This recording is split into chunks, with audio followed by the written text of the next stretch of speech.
Well, happy Tuesday afternoon. I just wanted to touch base at the outset of this week. We're really grateful for those of you who were able to join us on Sunday. We did have some technical difficulty that was outside of our control, but we're just thankful for the venue that we have there to stay connected as a church family. And that's all I want to do in these few moments I'm taking to touch base with you here today. Have a nice little thank you note from Jane Snyder, and she writes this to us. Dear church family, we want to say thank you for the blessing you have been to us during our recent loss. The prayers, texts, phone calls, and cards and flowers were so appreciated and heartfelt during this difficult time. Thank you for living out Romans 12:15. Rejoice with those who rejoice and weep with those who weep. And again, what a testimony to your love for her and her family during this challenging time. Her mom passed away, not being able to have normal funeral times and so forth. Very, very challenging, but thank you for stepping up and loving on that family. I also wanted to just take a moment and share some resources that might be a blessing to you during this time where we might have a little bit more time on our hands, and want to encourage all of us to really take time to feed our souls. These are times when we're apart from the family of God. We can have a tendency to drift spiritually, and I want to encourage all of us to stay close to the Lord.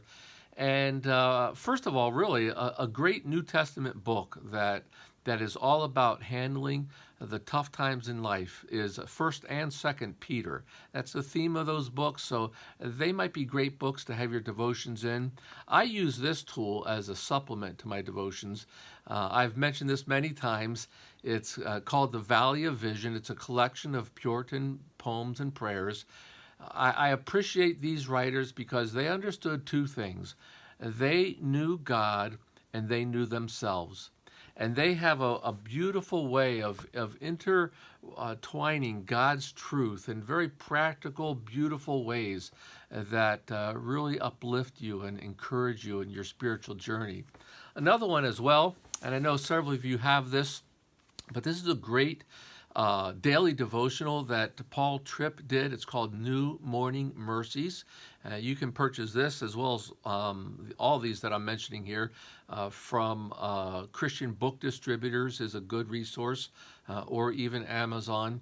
But just very practical, very substantive daily nuggets of gold that are rich and will be a real blessing to you during this time as well as any time.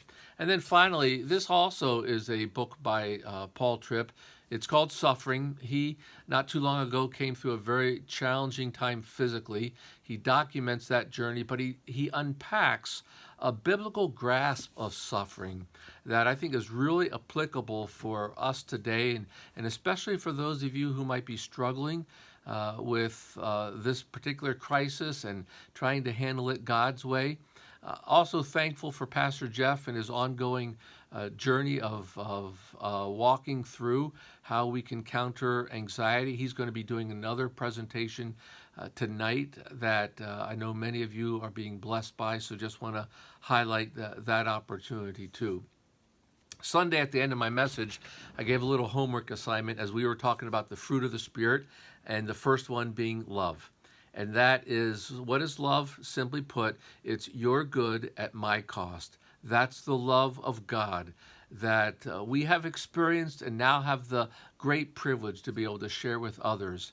And so I want to encourage you to take advantage of the opportunities before you this week. Make sure you see the people who are right in front of you. They matter to God. They matter eternally. Love them as you have been loved by God in practical ways, in ways that communicate the love of Jesus.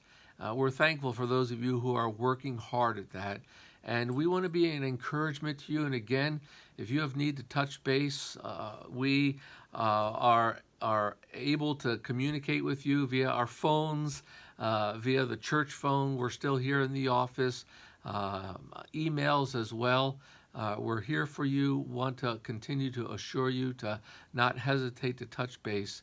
And we love you as pastors and are praying for you, and look forward to when we're going to be meeting again this Sunday, Lord willing, in our live stream service. Take care. Have a great week. Stay safe. And most importantly, love God with all your heart, soul, and mind.